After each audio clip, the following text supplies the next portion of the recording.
Good morning, good morning, good morning. It is Monday morning manna time. Say what? It is Monday morning manna time. This is the day the Lord has made. Let us rejoice and let us be glad in it. Will you be glad with me today? Because it's Monday morning manna time. It's so good to see you in the room on this morning, ready to get started with a brand new week. And I don't know about you, but I love the Lord this morning. And I think you do too. That's why you're here for that word, that encouraging word to give God honor and to also get set on fire for this week that we have ahead. It is great things taking place. You are awesome, and God has some awesome things He wants to do with you this week. But before all of those awesome things take place, we have to give Him glory. We have to honor God. We have to respect God, and we have to prepare for this week. I know many are already on their journey, but I still want to have give you encouraging words on this morning. And so I have something for us. I say us, not just you, something for us. It's going to bless us on this week. Are y'all ready? Are y'all ready? Did you not already tell your mama, tell your cousin, tell your friend, and everybody that it's Monday morning man of time? They are about to miss it, and their week needs to be set up by this. The word for this week is be honest. Boom. There it is. Be honest. And I know some of y'all sitting here saying, okay, yeah, we don't need to lie. We need to be honest. Watch this. But this is not just about being honest when you're talking to people. This week is about being honest to you. Did you hear that? It's about being honest to you. Come on, I see a lot of numbers on here, but I don't see everybody talking. Say something so that we know that you're here this morning and we can welcome you into the room. We have to set our minds to be honest. And you know that Bishop Timmons is not going to come to you on a Monday morning without some scripture to back up what he is saying. I got the scripture for you. It's right there on the screen. Lamentations 3:40. Yeah, Lamentations. That's a verse that's in the Bible. Lamentations. And I need you to get this in your spirit. I need you to hear it. I need you to receive it. Let us search out and examine our ways and turn back to the Lord. Let's say that one more time. Let us search out and examine our ways. That's examining ourselves and turn back to the Lord. That is about being honest right there with yourself. Somebody say, be honest with yourself. I need to know you're following me this morning. I'm not just talking here myself talk. I'm not just coming on here just because this is something I usually do on Monday morning. This is about being honest because being honest with ourselves is a setup. It's a setup. One of the hardest things uh, to do, one of the hardest parts of honesty is telling the truth to ourselves. It's not all about others. It's easy to point out where somebody else is missing it. It's easy to point out the reality of someone else's life that they're missing. But what about your reality? What about our own specific reality? It's important that we take an inside look and sometimes admit, Lord, it's me, or this is it. Watch this. And sometimes we don't recognize it's us. We have a thing, we have this way of living that says, okay, it's other people, it's this, it's that coming at me. Why is the devil on me? Why is it coming against me so hard?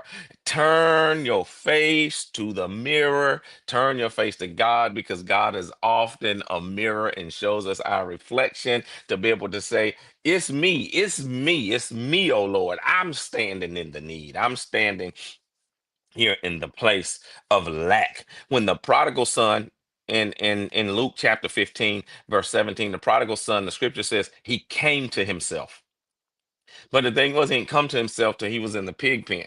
And it wasn't the fact just that he was in the pig pen that turned him around. He accepted the truth about himself, the truth about his mistake, the truth about his shortcomings, and figured, I've got to do something different. It's not that I need God to do something different to me, or for the others around me. I've got to do something different. I've got to get counseling. I've got to change my habits. I've got to apologize. I've got to turn over a new leaf and stop being lazy. Am I talking to anybody out there?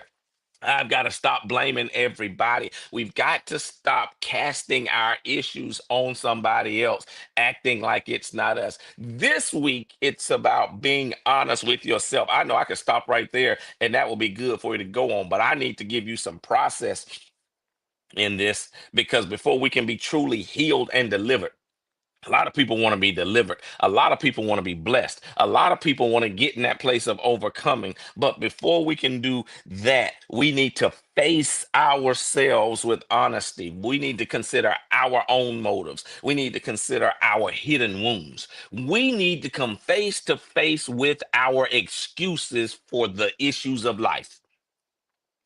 The devil is busy. Yeah, but we've been busy too.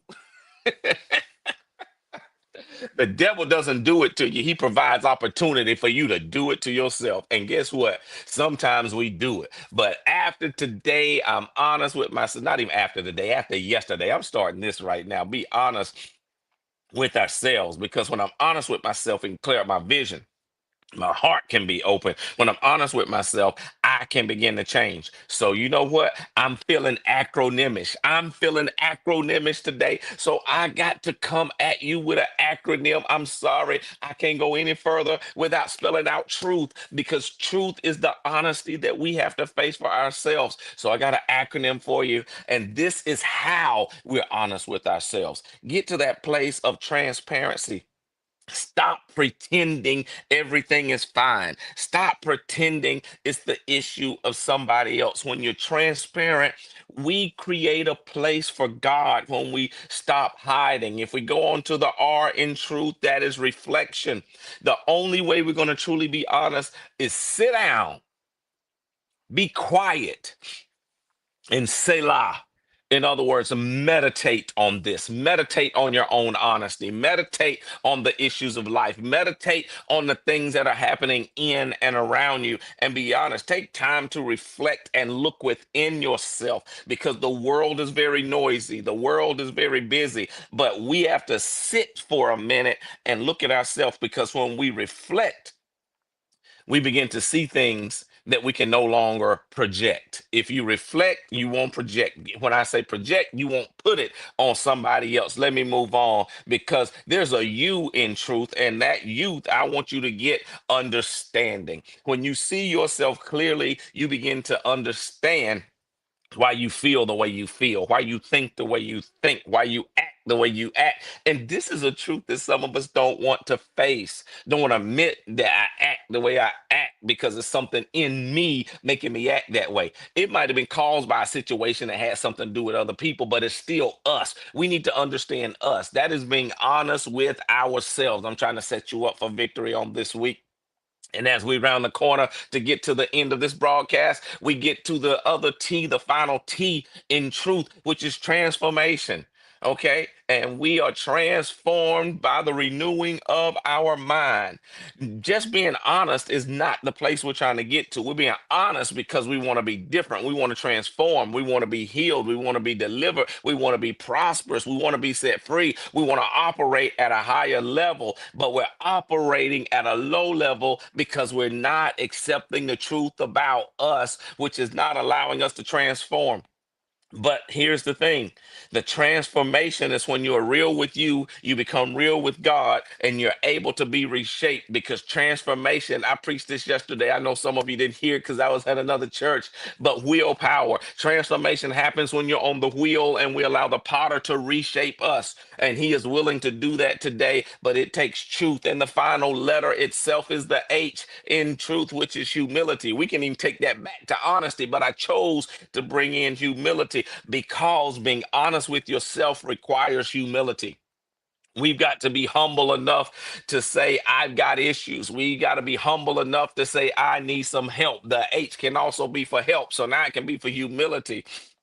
And it can be for honesty. It can be for help. And somebody has to cry out sometime, help me with my truth, because the truth has hit me and it doesn't feel good. But one thing I learned about the truth, saints of God, is that it will make you free. And the Bible teaches us that God resists the pride. He resists the prideful, and we can operate in truth, which will allow us to be honest. And this is our Monday morning manna. This is where we find our blessings. This is where God gets the glory, and this is where we are changed to have that greater and that better week. I hope this encourages you, because you're going to do some great stuff this week after you face the truth by being honest. You're going to be catapulted into a better place. You're going to walk in victory. You're going to be delivered. You're going to go higher. You're going to accomplish great things. Your destiny is in honesty. Your destiny is in facing the truth about yourself. When the prodigal son faced the truth and became honest with himself, he returned home